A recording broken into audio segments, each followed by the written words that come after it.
Okay, thank you very much. So in the spirit of democracy, we can open up the floor for questions and answers. Okay, go ahead.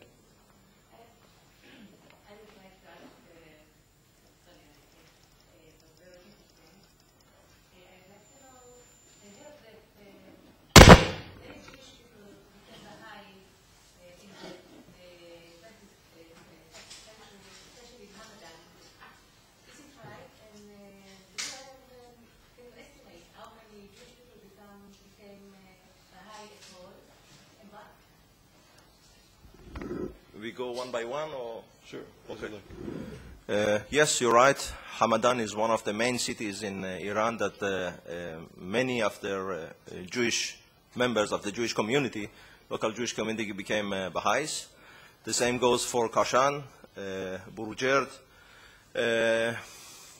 and some in Isfahan as well, and I would say throughout. But these are the main Golpaigan as well.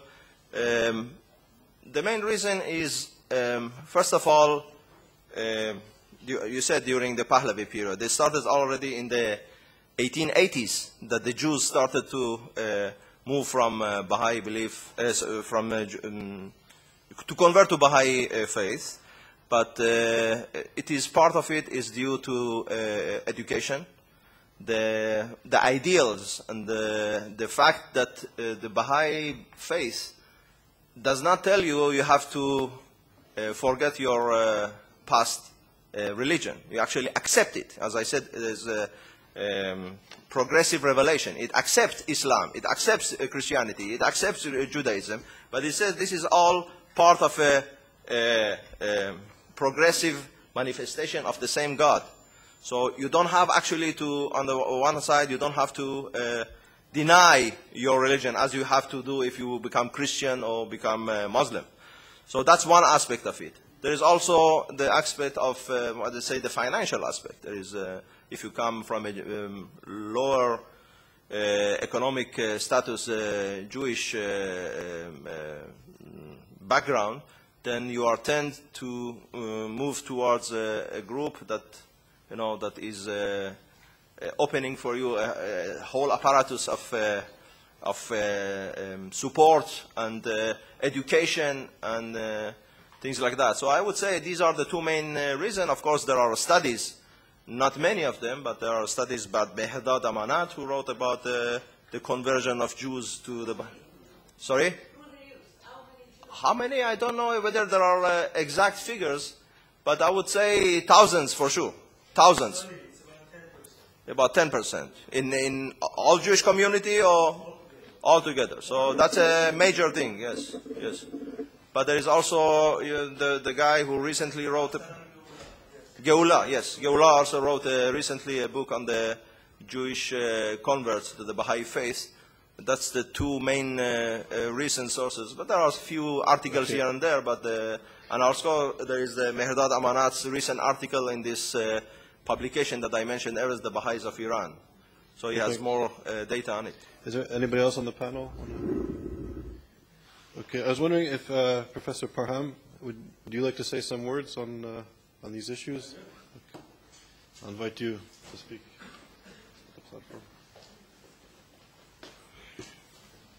Well, thank you very much for letting me be here. I'm not Professor Parham, I'm just Ramin.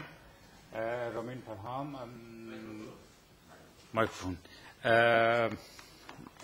I have been writing as an Iranian analyst and commentator on a freelance basis, and my last work is on the Iranian revolution, l'histoire secrète de la révolution iranienne, written in French. It will be published next October by De Noël Publishing in France. So I'm not a professor. The last time I was anything close to professor was in Champaign-Urbana in Heartland, America, where I was teaching French literature, I think. I've been asked here, thank you very much for letting me be here, and that's my first visit to Israel. God bless you, your donors, your university, and your country. I have been asked to say a very few words about an extremely sensitive subject, explosive in many circles, Iranian circles, and that is the opposition. And when I was asked by Professor Menashi to give a very short talk about this, two things came to my mind, a good news and a bad news. The good news is that it will be extremely short. You said 3 minutes. Yes, it will be extremely short. And the reason for that is very simple. There is no Iranian opposition, neither abroad nor inside. There is what you know and what has been referred to quite often, a reform movement. Reformism is about anything but significant change, and it is not what could be called opposition. Opposition in Iran means basically, at the end of the day, no matter how you want to call it, regime change. And that has to be carried out by the Iranians, if ever. Opposition means, at the end of the day, no matter how you call it, no matter how you get there, it is about who will take Iran into the 21st century. That's the bottom line.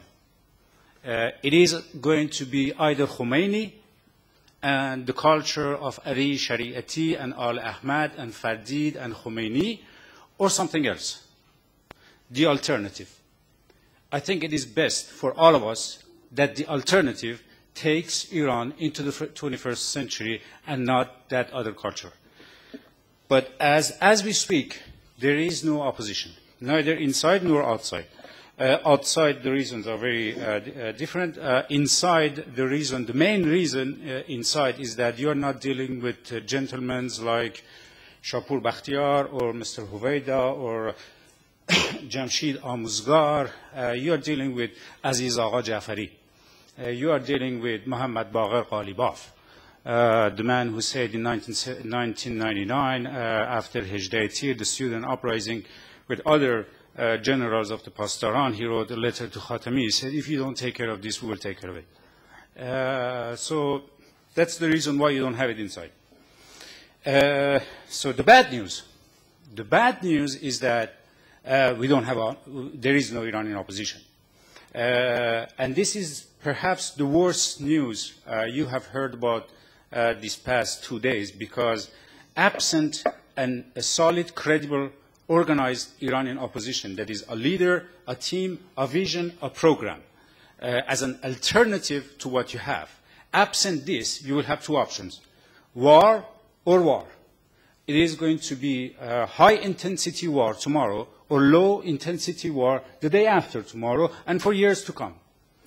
So that the fact that there is no Iranian opposition, it's an extremely bad news. So because it is very, I have 2 minutes and 1 paragraph, 2 paragraphs. So let us suppose that we are not in May, but in December of 2009. The great Satan's overture to Allah and his government on earth, this is the jargon, the constitution, and the institution of the regime. It is not just words, There's not talk, for talking. It is the reality of this regime. It is the government of Allah on earth. Let us suppose that we are in December of 2009. The great Satan's overture to Allah has failed, predictably. Barack Hussein Obama, President Barack Hussein Obama, is faced with highly political price at home, a year and something into his first term, and loss of credibility at large, plus war. As Machiavelli said, your best troop in a situation like this are made up of those whose rights have been denied. You have had 2 days of talk, an excellent presentation about Baha'is, about the women, about the youth, about the Kurds, the Baluchi, the students. These are your troops. These are your best troops. These are your best chance, so that Iran is taken into the 21st century by people and a vision and a program other than Ali Shariati, Al Ahmad, Fardid, Musavi Tabrizi, Mahmoud Dolatabadi, and all these people who did to Iran what they have done to Iran. Iran deserves much better than this, and you all of you know this. So as the closing remark, and I will be gone after this, I would like to borrow the words of a master of analytical thinking, a man I cherish very, very, very much. In a letter to, and this is the core of my thought and what I want to say in a few words. And in my opinion, this is the bottom line. This is the core business of what is at stake. In a letter to Lou Andrea Salome, a short time before his death, Sigmund Freud wrote that when a culture demands from the people subjected to its rule more than they can organically give, the hand of the great unknown, will come into play, uprooting that culture, while setting about a new one. Ladies and gentlemen, distinguished audience, my very dear and respected host, it is my pretension as an Iranian, as a yellagaba, as we say in Persian, it is my pretension as an Iranian to do whatever is within the reach of my personal organic capabilities to make sure that this is precisely what is going to happen. That rotten culture, theologically, culturally, politically, intellectually, rotten to the bone marrow culture, is effectively uprooted from Iran. Thank you.